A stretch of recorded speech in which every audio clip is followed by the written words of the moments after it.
Good evening, and welcome to Boring Books for Bedtime. I hope tonight's installment provides all the boredom your busy brain needs to quiet down and let you get some sleep for once.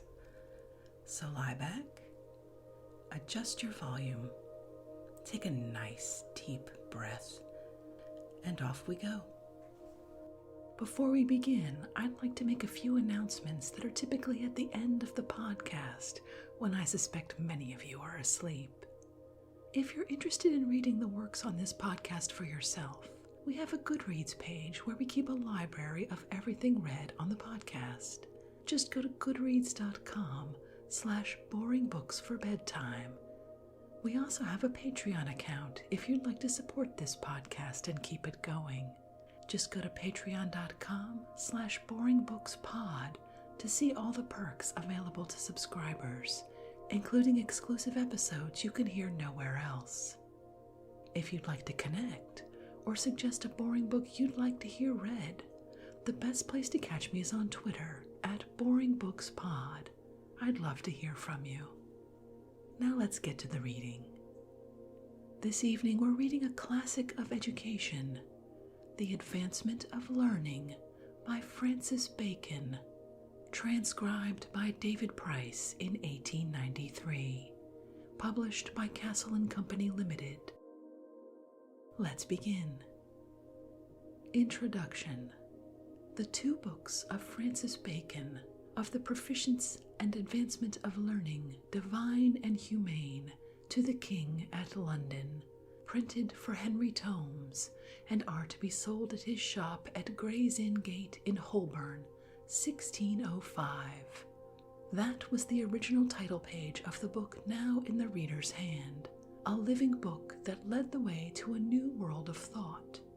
It was the book in which Bacon, early in the reign of James I, prepared the way for a full setting forth of his new organon, or instrument of knowledge. The Organon of Aristotle was a set of treatises in which Aristotle had written the doctrine of propositions. Study of these treatises was a chief occupation of young men when they passed from school to college, and proceeded from grammar to logic, the second of the 7 sciences. Francis Bacon, as a youth of 16, at Trinity College, Cambridge, felt the unfruitfulness of this method of search after truth. He was the son of Sir Nicholas Bacon, Queen Elizabeth's Lord Keeper, and was born at York House in the Strand on the 22nd of January, 1561. His mother was the Lord Keeper's second wife, one of 2 sisters, of whom the other married Sir William Cecil, afterwards Lord Burleigh. Sir Nicholas Bacon had 6 children by his former marriage, and by his second wife 2 sons, Antony and Francis, of whom Antony was about 2 years the elder.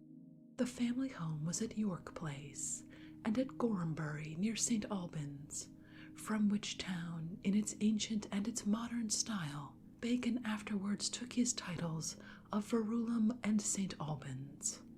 Antony and Francis Bacon went together to Trinity College, Cambridge, when Antony was 14 years old and Francis 12.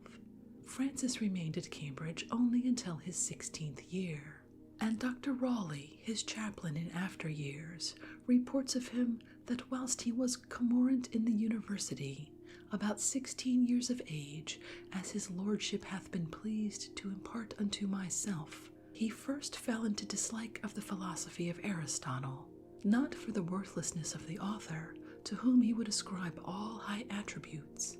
but for the unfruitfulness of the way, being a philosophy, as his lordship used to say, only strong for disputatious and contentions, but barren of the production of works for the benefit of the life of man, in which mind he continued to his dying day. Bacon was sent as a youth of 16 to Paris with the ambassador Sir Amos Paulet to begin his training for the public service, but his father's death in February 1579, before he had completed the provision he was making for his youngest children, obliged him to return to London, and at the age of 18 to settle down at Gray's Inn to the study of law as a profession. He was admitted to the outer bar in June 1582,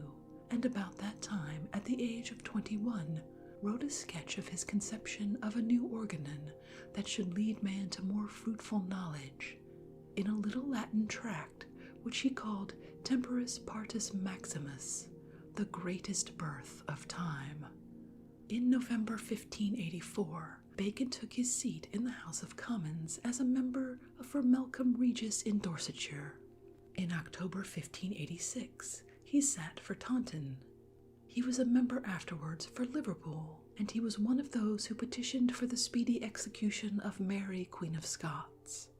In October 1589, he obtained the reversion of the office of Clerk of the Council in the Star Chamber, which was worth £1,600, or £2,000 a year, but for the succession to this office he had to wait until 1608.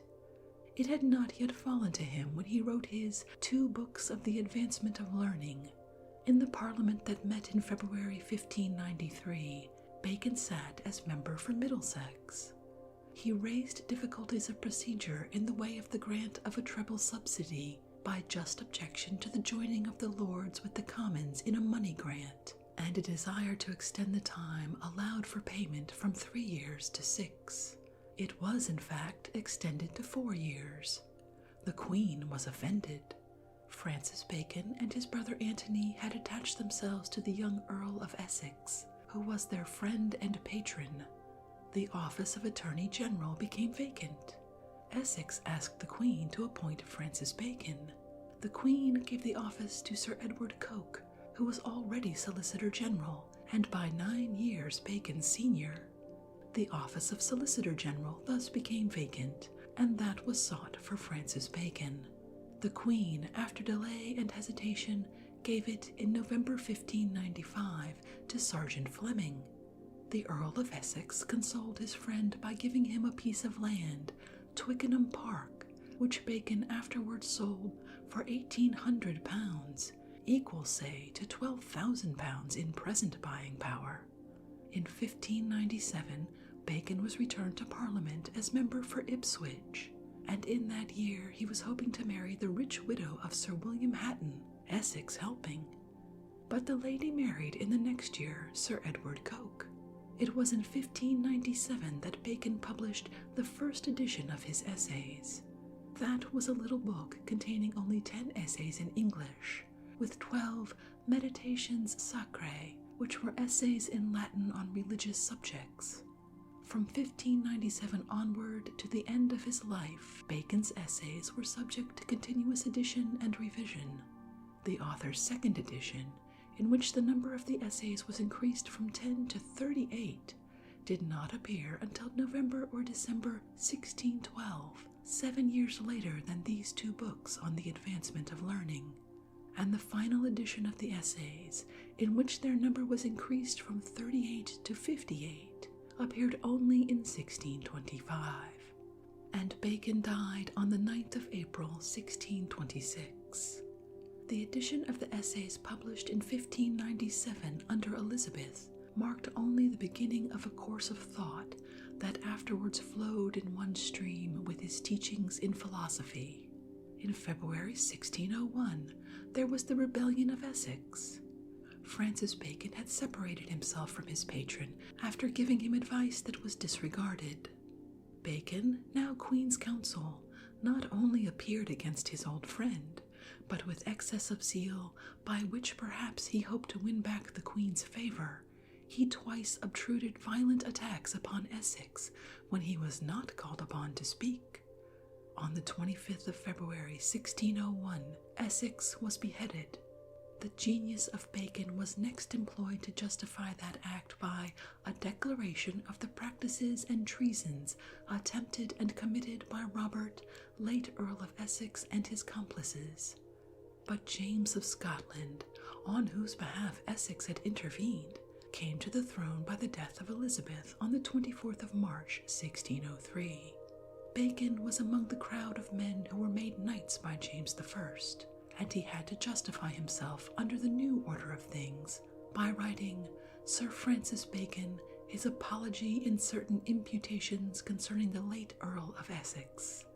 he was returned to the first Parliament of James I by Ipswich and St. Albans, and he was confirmed in his office of King's Counsel in August 1604. But he was not appointed to the office of Solicitor General when it became vacant in that year. That was the position of Francis Bacon in 1605 when he published this work, wherein his first book he pointed out the discredits of learning from human defects of the learned, and emptiness of many of the studies chosen, or the way of dealing with them. This came, he said, especially by the mistaking or misplacing of the last or furthest end of knowledge, as if there were sought in it a couch whereupon to rest a searching and restless spirit, or a terrace for a wandering and variable mind to walk up and down with a fair prospect, or a tower of state for a proud mind to raise itself upon, or a fort or commanding ground for strife and contention, or a shop for profit or sale, and not a rich storehouse for the glory of the Creator and the relief of man's estate. The rest of the first book was given to an argument upon the dignity of learning, and the second book on the advancement of learning is, as Bacon himself described it, a general and faithful perambulation of learning, with an inquiry what parts thereof lie fresh and waste, and not improved and converted by the industry of man, to the end that such a plot made and recorded to memory may both minister light to any public designation and also serve to excite voluntary endeavors. Bacon makes, by a sort of exhaustive analysis, a ground plan of all subjects of study as an intellectual map, helping the right inquirer in his search for the right path. The right path is that by which he has the best chance of adding to the stock of knowledge in the world something worth laboring for, and the true worth is in labor for the glory of the Creator and the relief of man's estate. The first book of Francis Bacon, of the proficience and advancement of learning, divine and human. To the King. There were under the law, excellent King, both daily sacrifices and free will offerings, the one proceeding upon ordinary observance, the other upon a devout cheerfulness. In like manner there belongeth to kings from their servants both tribute of duty and presents of affection. In the former of these I hope I shall not live to be wanting, according to my most humble duty and the good pleasure of your Majesty's employments. For the latter, I thought it more respective to make choice of some oblation which might rather refer to the propriety and excellence of your individual person than to the business of your crown and state. Wherefore, representing your Majesty many times unto my mind, and beholding you not with the inquisitive eye of presumption to discover that which the Scripture telleth me is inscrutable, but with the observant eye of duty and admiration, leaving aside the other parts of your virtue and fortune, I have been touched, yea, and possessed, with an extreme wonder at those your virtues and faculties, which the philosophers call intellectual, the largeness of your capacity, the faithfulness of your memory, the swiftness of your apprehension, the penetration of your judgment, and the facility and order of your elocution. And I have often thought that of all the persons living that I have known, your Majesty were the best instance to make a man of Plato's opinion, that all knowledge is but remembrance, and that the mind of man by nature knoweth all things, and hath but her own native and original notions, which by the strangeness and darkness of this tabernacle of the body are sequestered, again revived and restored. Such a light of nature I have observed in your Majesty, and such a readiness to take flame and blaze from the least occasion presented, or the least spark of another's knowledge delivered, and as the Scripture saith of the wisest king, that his heart was as the sands of the sea, which though it be one of the largest bodies, yet it consisteth of the smallest and finest portions. So hath God given your Majesty a composition of understanding admirable, being able to compass and comprehend the greatest matters, and nevertheless to touch and apprehend the least, whereas it should seem an impossibility in nature for the same instrument to make itself fit for great and small works. And for your gift of speech, I call to mind what Cornelius Tacitus saith of Augustus Caesar, Augusto profluens, et quae principem dicerit, eloquentia fuit.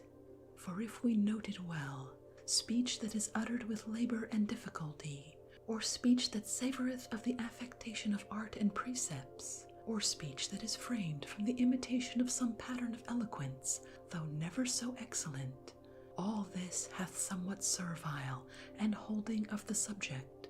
But your Majesty's manner of speech is indeed prince-like, flowing as from a fountain, and yet streaming and branching itself into nature's order, full of facility and felicity, imitating none, and inimitable by any.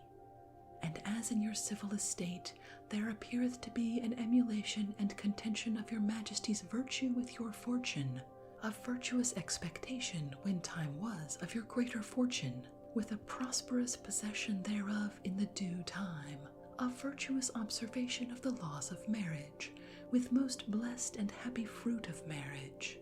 a virtuous and most Christian desire of peace, with a fortunate inclination in your neighbor princes thereunto.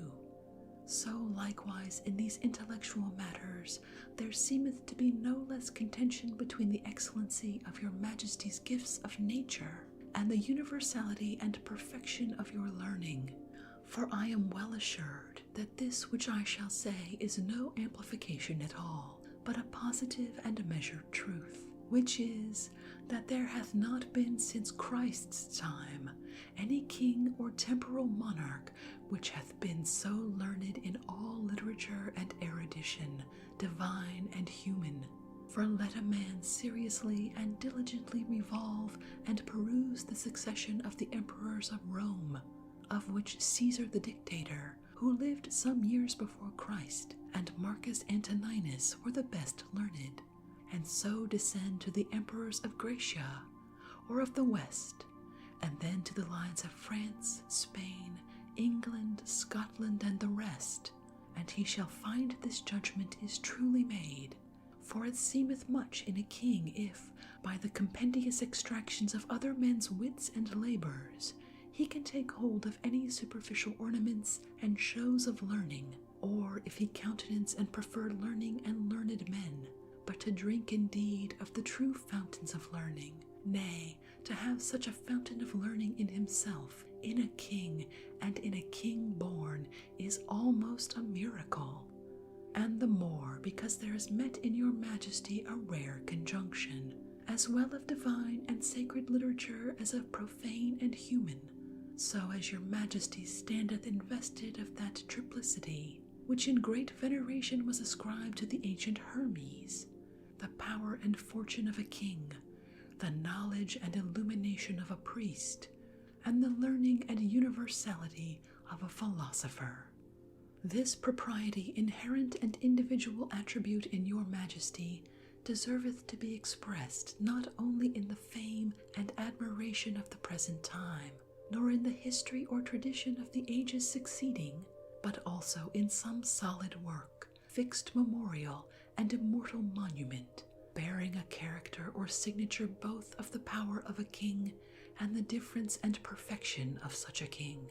Therefore I did conclude with myself that I could not make unto your Majesty a better oblation than of some treatise tending to that end, whereof the sum will consist of these two parts.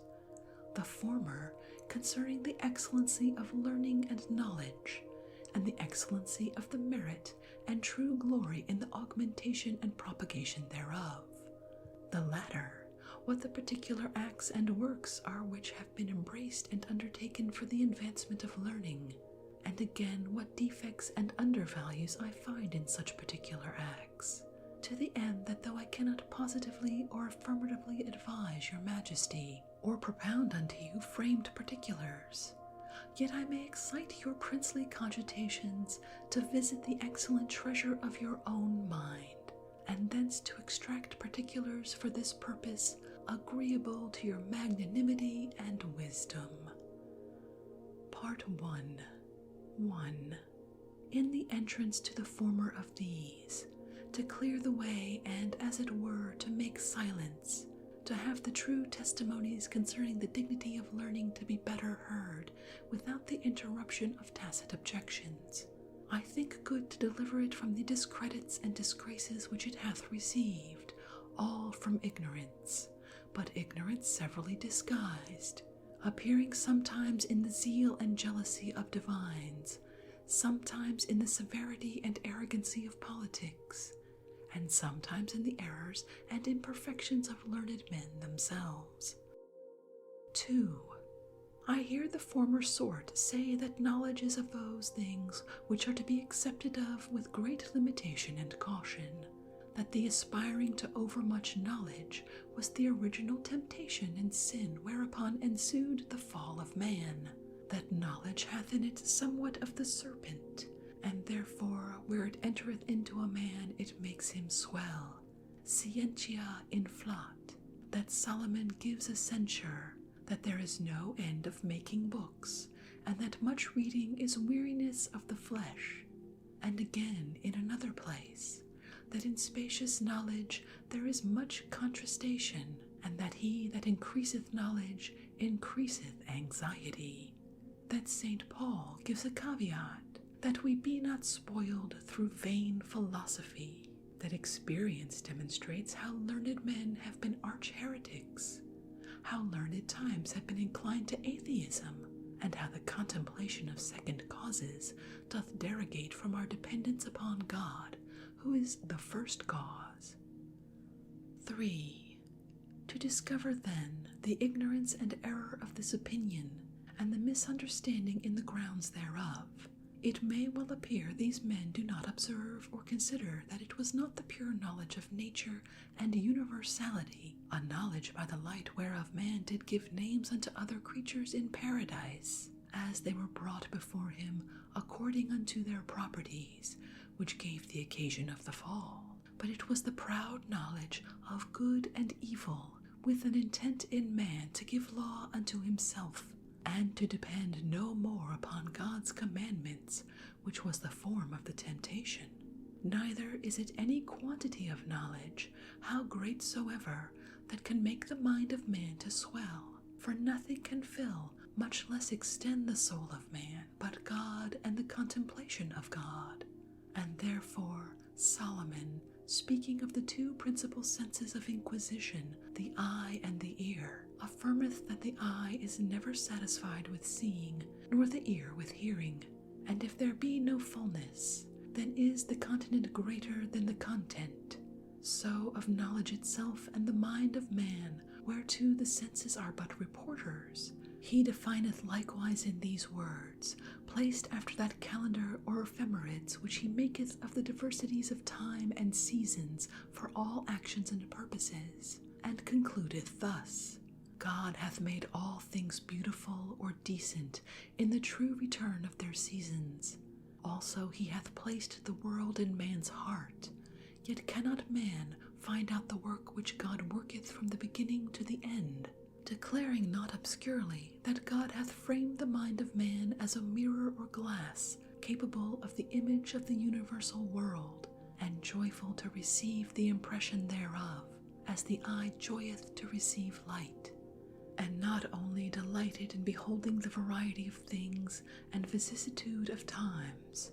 but raised also to find out and discern the ordinances and decrees which throughout all those changes are infallibly observed. And although he doth insinuate that the supreme or summary law of nature, which he calleth the work which God worketh from the beginning to the end, is not possible to be found out by man, yet that doth not derogate from the capacity of the mind, but may be referred to the impediments, as of shortness of life, ill conjunction of labors, ill tradition of knowledge over from hand to hand, and many other inconveniences, whereunto the condition of man is subject. For that nothing parcel of the world is denied to man's inquiry and invention, he doth in another place rule over, when he saith, the spirit of man is as the lamp of God, wherewith he searcheth the inwardness of all secrets. If then such be the capacity and receipt of the mind of man, it is manifest that there is no danger at all in the proportion or quantity of knowledge, how large soever, lest it should make it swell or outcompass itself. No, but it is merely the quality of knowledge, which, be it in quantity more or less, if it be taken without the true corrective thereof, hath in it some nature of venom or malignity, and some effects of that venom, which is ventosity or swelling. This corrective spice, the mixture whereof maketh knowledge so sovereign, is charity, which the apostle immediately addeth to the former clause. For so he saith, knowledge bloweth up, but charity buildeth up. Not unlike unto that which he delivereth in another place. If I spake, saith he, with the tongues of men and angels, but had not charity, it were but as a tinkling cymbal. Not but that it is an excellent thing to speak with the tongues of men and angels, but because if it be severed from charity, and not referred to the good of men and mankind, it hath rather a sounding and unworthy glory than a meriting and substantial virtue. And as for that censure of Solomon concerning the excess of writing and reading books, and the anxiety of spirit which redoundeth from knowledge, and that admonition of St. Paul, that we be not seduced by vain philosophy, let those places be rightly understood, and they do indeed excellently set forth the true bounds and limitations whereby human knowledge is confined and circumscribed, and yet without any such contracting or coarctation, but that it may comprehend all the universal nature of things. For these limitations are three. The first, that we do not so place our felicity in knowledge as we forget our mortality. The second, that we make application of our knowledge to give ourselves repose and contentment, and not distaste or repining. The third, that we do not presume by the contemplation of nature to attain to the mysteries of God. For as touching the first of these, Solomon doth excellently expound himself in another place of the same book, where he saith, I saw well that knowledge recedeth as far from ignorance as light doth from darkness, and that the wise man's eyes keep watch in his head, whereas this fool roundeth about in darkness. But withal I learned that the same mortality involveth them both.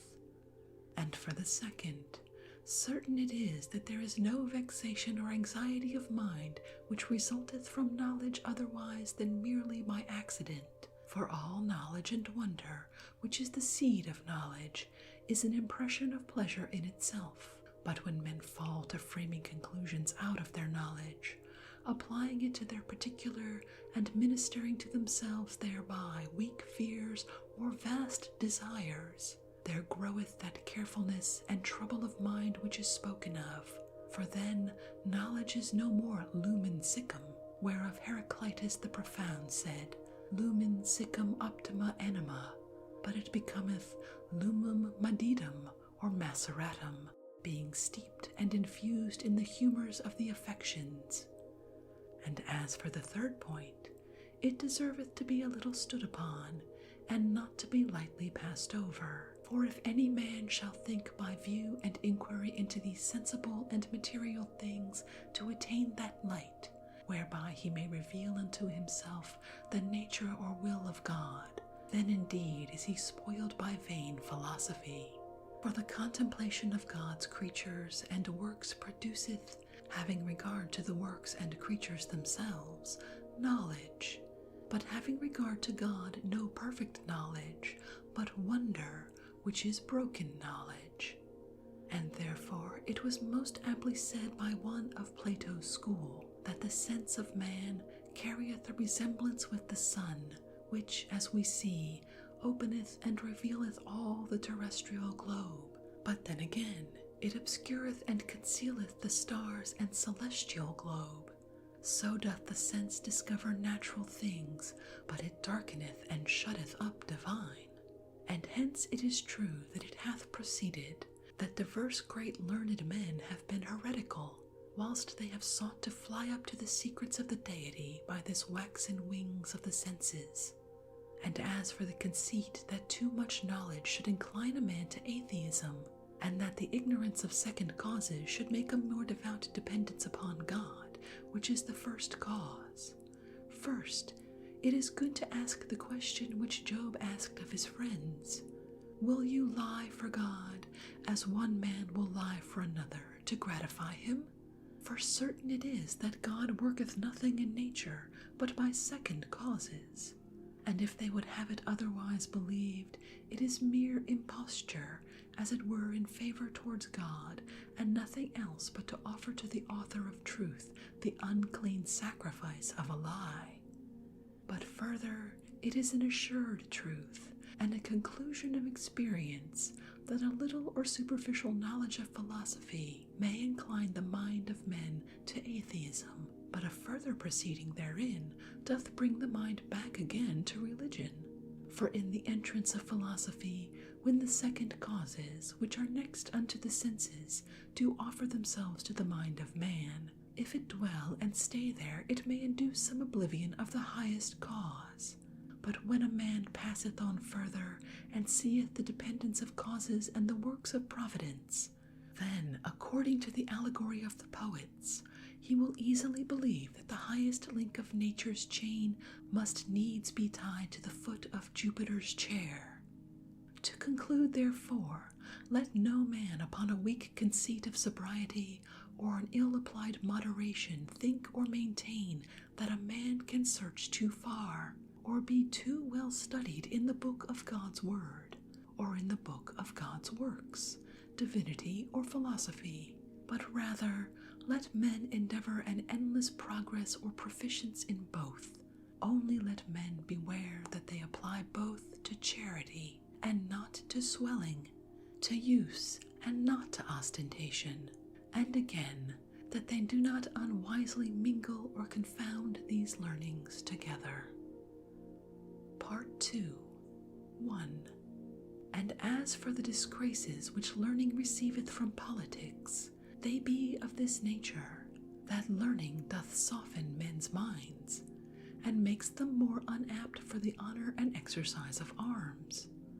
that it doth mar and perverts men's dispositions for matter of government and policy, in making them too curious and irresolute by variety of reading, or too peremptory or positive by strictness of rules and axioms, or too immoderate and overweening by reason of the greatness of examples, or too incompatible and differing from the times by reason of the dissimilitude of examples, or at least that it doth divert men's travails from action and business, and bringeth them to a love of leisure and privateness, and that it doth bring into states a relaxation of discipline, whilst every man is more ready to argue than to obey and execute.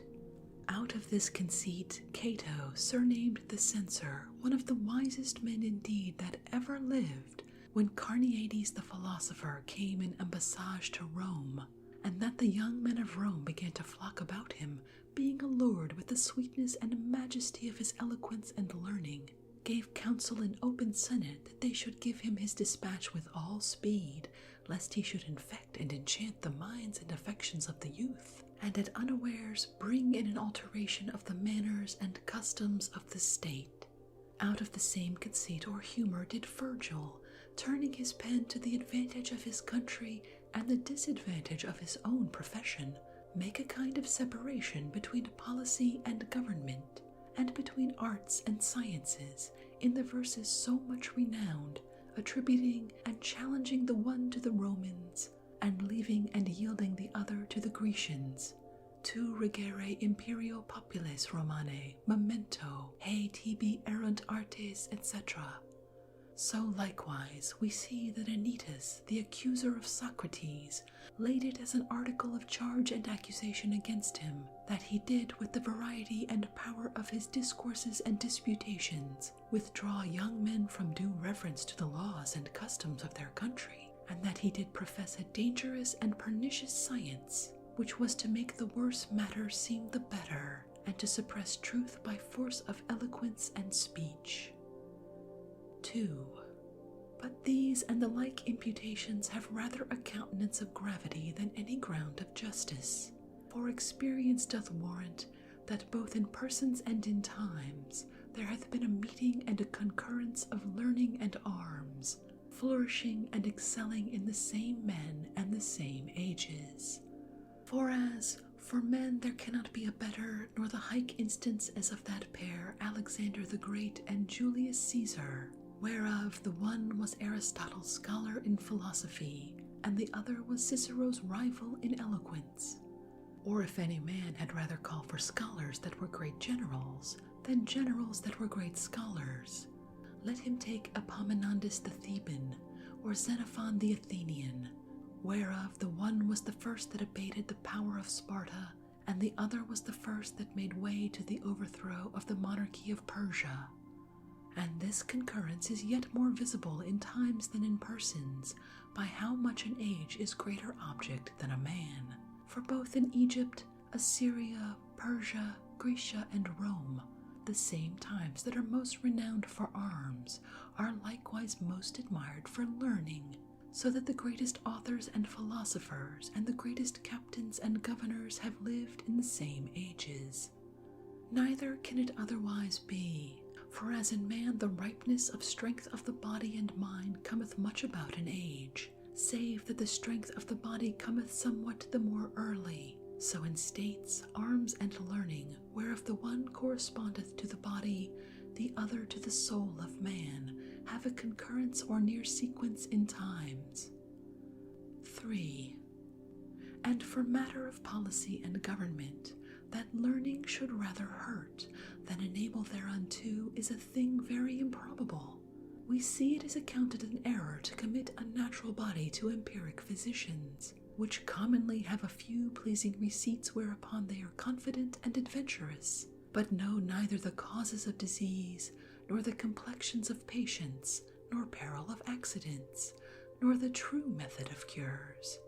We see it is a like error to rely upon advocates or lawyers, which are only men of practice, and not grounded in their books, who are many times easily surprised when matter falleth out besides their experience, to the prejudice of the causes they handle. So by like reason it cannot be but a matter of doubtful consequence, if states be managed by empiric statesmen, not well mingled with men grounded in learning, but contrariwise, it is almost without instance contradictory that ever any government was disastrous that was in the hands of learned governors. For howsoever it hath been ordinary with politic men to extenuate and disable learned men by the names of pedants, yet in the records of time it appeareth in many particulars that the governments of princes in minority, notwithstanding the infinite disadvantage of that kind of state, have nevertheless excelled the government of princes of mature age, even for that reason which they seek to traduce, which is that by that occasion the state hath been in the hands of pedants. For so was the state of Rome for the first 5 years, which are so much magnified during the minority of Nero in the hands of Seneca, a pedante. So it was again for 10 years' space or more during the minority of Gordianus the younger, with great applause and contentation in the hands of Misitheus, a pedante. So was it before that in the minority of Alexander Severus in like happiness, in hands not much unlike, by reason of the rule of the women who were aided by the teachers and preceptors. Nay, let a man look into the government of the bishops of Rome, as by name into the government of Pius Quintus and Sextus Quintus in our times, who were both at their entrance esteemed but as pedantical friars, and he shall find that such popes do greater things, and proceed upon truer principles of state than those which have ascended to the papacy from an education and breeding in affairs of state and courts of princes. For although men bred in learning are perhaps to seek in points of convenience and accommodating for the present, which the Italians call ragioni di stato, whereof the same pious Quintus could not hear spoken with patience, terming them inventions against religion and the moral virtues.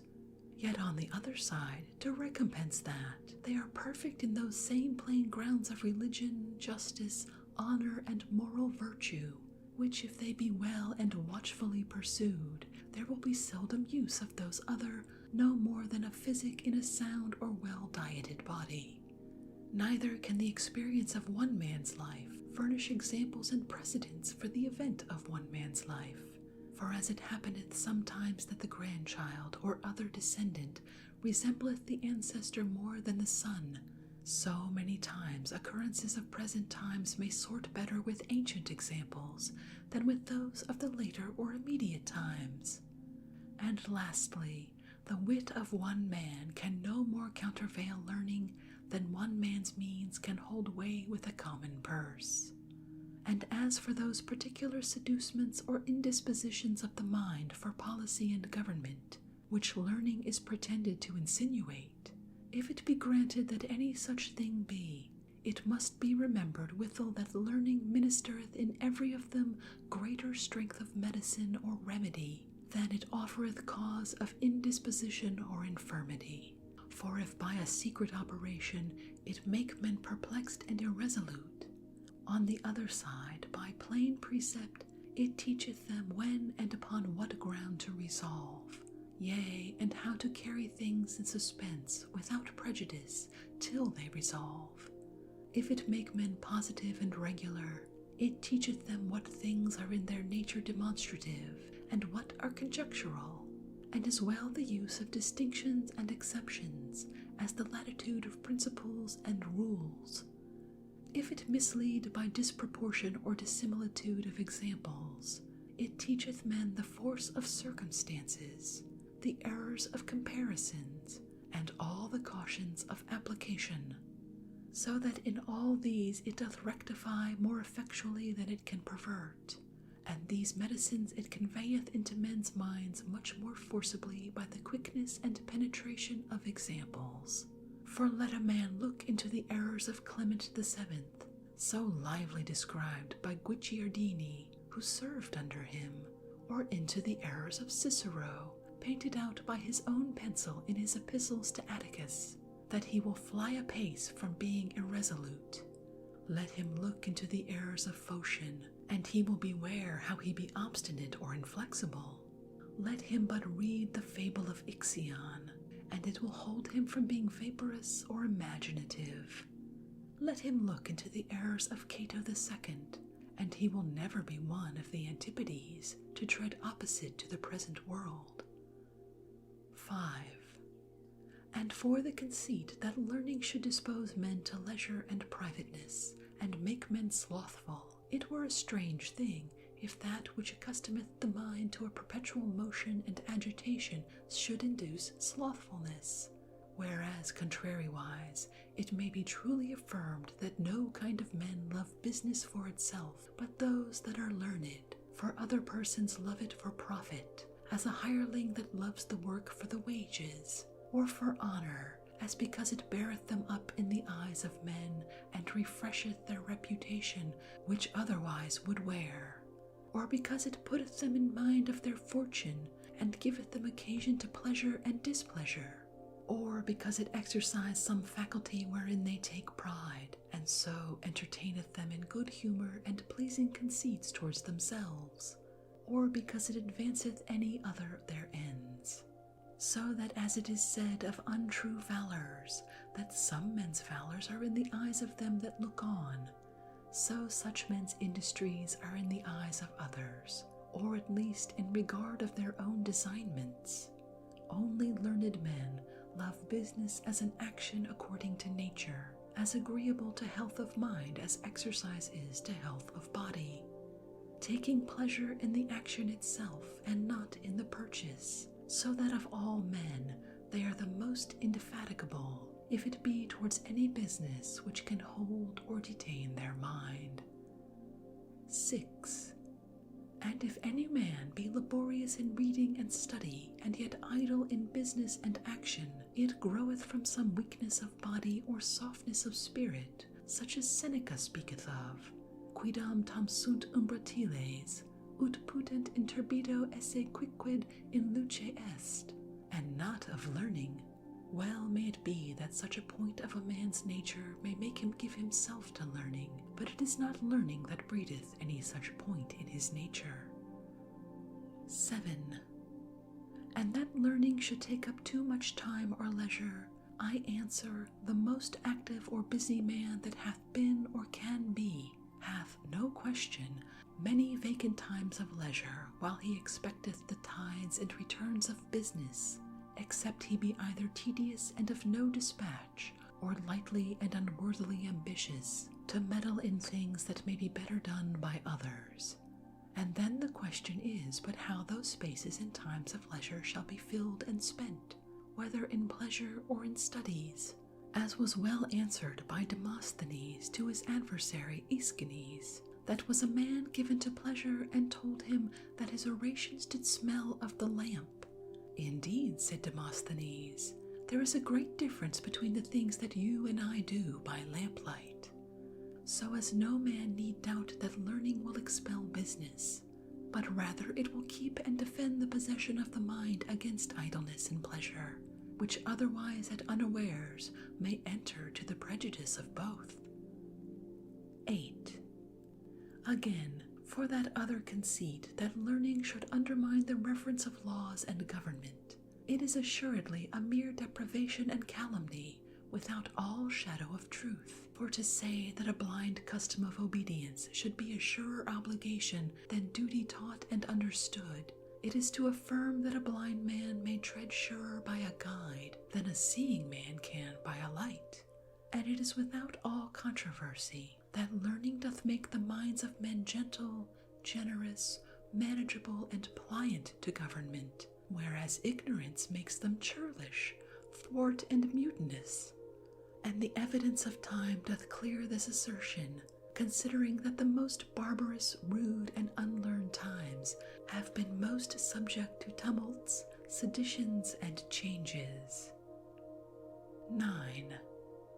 And as to the judgment of Cato the censor, he was well punished for his blasphemy against learning, in the same kind wherein he offended. For when he was past 80 years old, he was taken with an extreme desire to go to school again, and to learn the Greek tongue, to the end to peruse the Greek authors, which doth well demonstrate that his former censure of the Grecian learning was rather an affected gravity than according to the inward sense of his own opinion. And as for Virgil's verses, though it pleased him to brave the world in taking to the Romans the art of empire, and leaving to others the arts of subjects, yet so much is manifest that the Romans never ascended to that height of empire till the time they had ascended to the height of other arts. For in the time of the 2 first Caesars, which had the art of government in greatest perfection, there lived the best poet, Virgilius Maro, the best historiographer, Titus Livius, the best antiquary, Marcus Varro, and the best or second orator, Marcus Cicero, that to the memory of man are known. As for the accusation of Socrates, the time must be remembered when it was prosecuted, which was under the 30 tyrants, the most base, bloody, and envious persons that have governed, which revolution of state was no sooner over but Socrates, whom they had made a person criminal, was made a person heroical, and his memory accumulate with honors divine and human. And those discourses of his, which were then termed corrupting of manners, were after acknowledged for sovereign medicines of the mind and manners, and so have been received ever since till this day. Let this therefore serve for answer to politiques, who in their humorous severity, or in their feigned gravity, have presumed to throw imputations upon learning, which rate argution nevertheless, save that we know not whether our labors may extend to other ages, or not needful for the present. In regard of the love and reverence towards learning, which the example and countenance of 2 so learned princes, Queen Elizabeth and your Majesty, being as Castor and Pollux, lucida sidera, stars of excellent light and most benign influence, hath wrought in all men of place and authority in our nation. And that seems as good a place as any to end this evening's reading from The Advancement of Learning by Francis Bacon. I'm not sure, but I think that's the most dense text I've ever read on this podcast. Hopefully, you're no longer awake to hear this, but if you are and you'd like something else to do besides figuring out what I just read, perhaps you'd consider leaving a positive rating or review on Apple Podcasts or the podcast app through which you're listening. It would be much appreciated. Thank you so much for joining me this evening. Until our next boring book, good night.